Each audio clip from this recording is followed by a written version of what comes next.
하나님 말씀 이사야 9장입니다. 이사야 9장 1절에서 21절까지 교독하겠습니다. 전에 고통하던 자에게는 흑암이 없으리로다.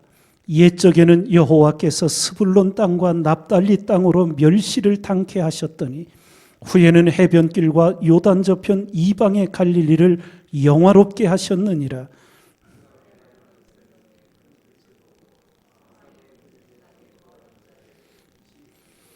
주께서 이 나라를 창성케 하시며 그 즐거움을 더하게 하셨으므로 추수하는 즐거움과 탈취물을 나누는 때의 즐거움같이 그들이 주의 앞에서 즐거워하오니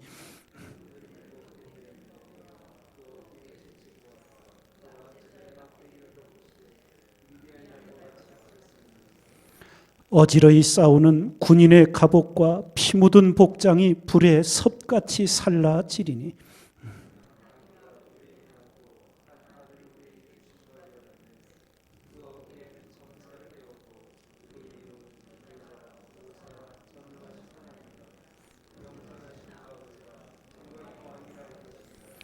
그 정사와 평강의 더함이 무궁하며 또 다윗의 위에 앉아서 그 나라를 굳게 세우고 자금 이후 영원토록 공평과 정의로 그것을 보존하실 것이라. 만군의 여호와의 열심히 이를 이루시리라.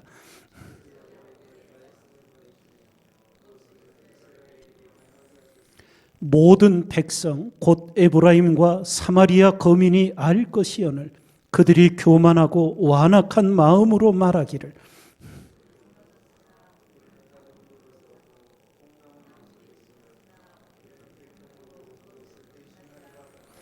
그러므로 여호와께서 르신의 대적을 일으켜 그를 치게 하시며 그 원수들을 격동시키시리니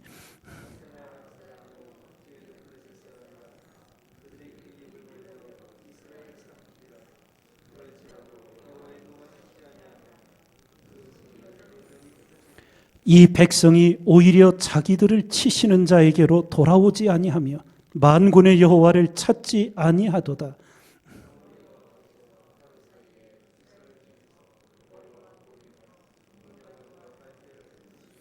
머리는 곧 장로와 존귀한 자요 꼬리는 곧 거짓말을 가르치는 선지자라.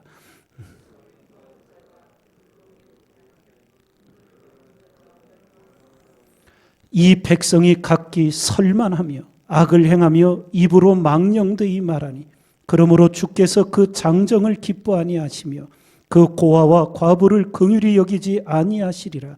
그럴지라도 여호와의 노가 쉬지 아니하며 그 손이 여전히 펴지리라.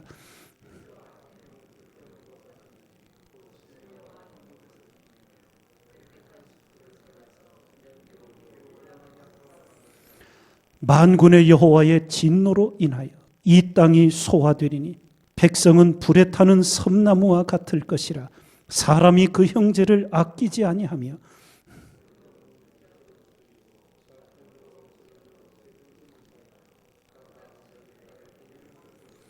함께 읽습니다. 므낫세는 에브라임을 에브라임은 므낫세를 먹을 것이요 또 그들이 합하여 유다를 치리라. 그럴지라도 여호와의 노가 쉬지 아니하며 그 손이 여전히 펴지리라. 아멘.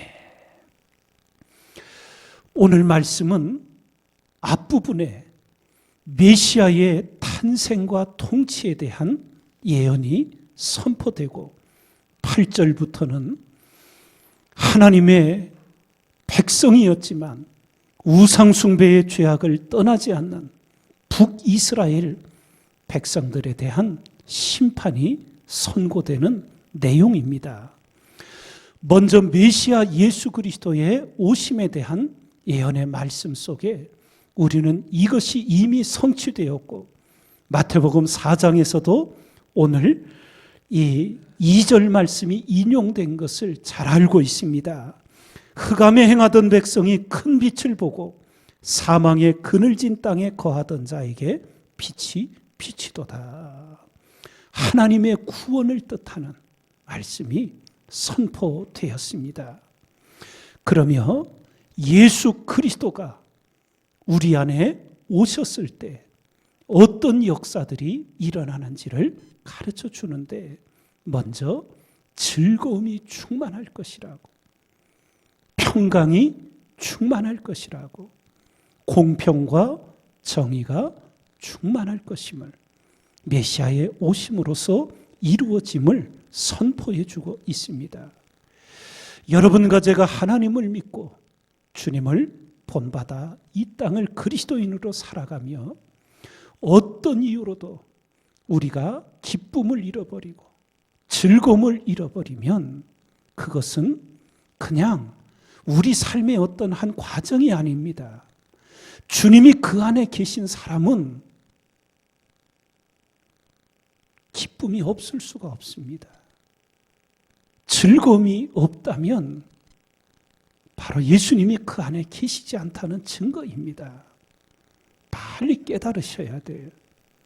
우리가 인생과 신앙의 삶을 살아가면서 근심이 몰려올 때가 있어요. 불안이 우리 마음에 다가올 때가 있어요. 그러나 주님이 우리 안에 살아계시다면 그것이 계속 불안이 우리 마음을 주장하지 못합니다. 근심이 우리 마음에 뿌리를 내릴 수 없게 됩니다. 내 안에 예수 그리스도가 살아계신 증거들을 바로 어떤 일을 만나도 내 속에서 즐거움이 샘처럼 솟구치는 기쁨이 역사하는 은혜가 우리에게 주어지게 됩니다. 빨리 점검하셔야 합니다. 그래서 이 그리스도가 함께 하시는, 그래서 억울한 누명을 쓰고 옥에 들어가도 어떤 일을 만나도 그 속에 평강을 세상이 빼앗아갈 수가 없게 됩니다. 사도행전에서 보듯이 사도 베드로가 옥에 갇혀 날이 밝으면 처형이 될 처지인데 천사가 성도들의 기도를 합력하여 구하러 왔는데 얼마나 깊이 잠들었는지 천사가 옆구리를 걷어차니까 깨어났다고. 그리스도인에게는 이런 평안이 역사하는 거예요. 사람이 하는 것이 아닙니다. 그리스도께서 우리 안에 살아 역사할 때 세상의 어떤 어려움과 곤경에 처하여도 주님 주시는 평안이 역사하고 즐거움이 역사하는 그리스도인의 생애를 우리는 사모하며 살아가야 될 줄 믿습니다. 그러면 공평과 정의가 충만하다고 하는데, 공평이라는 말은 사사롭지 않다는 거예요. 우리 사람에게는 다 사사로움이 있습니다. 오죽하면 우리 속담에 팔이 안으로 굽는다고. 예. 우리에겐 다 사사로움이 있어요. 그러나 공의로우신 주님이 그 안에 계신 자는 그 사사로움을 분별하고 그 사사로움을 넘어설 수 있게 되는 거예요. 그것이 공평이고 그것이 하나님의 의로움이 역사하는 거예요.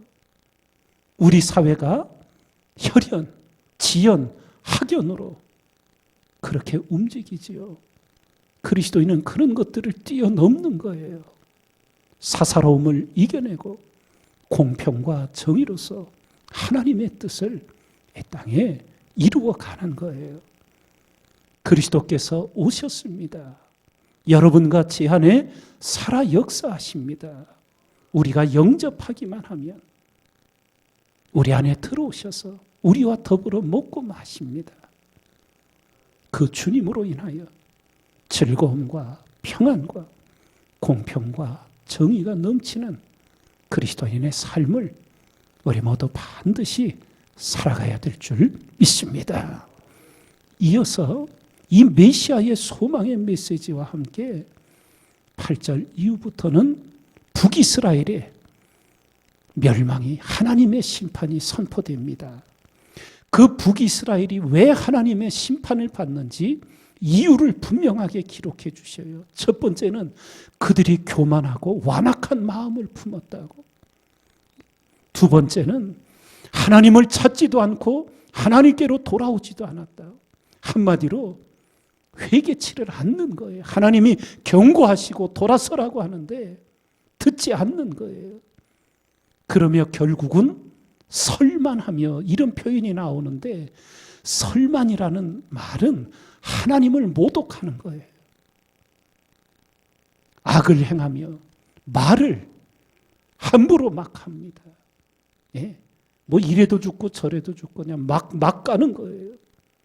그런 모습이 이스라엘 백성들에게 나타나며 결국 하나님의 심판을 돌이키지 못하는 말씀의 경고를 주십니다. 새벽을 일깨어 말씀을 새기고 내 안에 교만을, 완악한 마음을 성령의 검으로 도말하여 주시기를, 끊어내 주시기를 기도드리며 우리의 어제의 삶을 하나님 앞에 정직히 돌아보며 반성하고 부족함을 인정하고 악을 떠나는 삶을, 그리고 우리 입술에 파수꾼을 세워주시기를 기도드리며 불신앙의 말들 다 다스리고 하나님의 말씀으로부터 나오는 믿음의 말을 하여 하나님의 뜻을 이 땅에 이루는 데 쓰임받는 우리 모두가 되어가야 될 줄 믿습니다. 새벽제단, 성전들만 밟고 가는 그런 안타까움이 없도록 우리 마음 문을 주님 앞에 활짝 열어서 주님의 지성소로 들어가 주님과 함께 깊은 만남과 교제를 가지고 세상이 뺏을 수 없는 즐거움을, 평안을, 공평과 정의를 행하며 누리는 우리 모두가 되기를 주님의 이름으로 축원을 드립니다.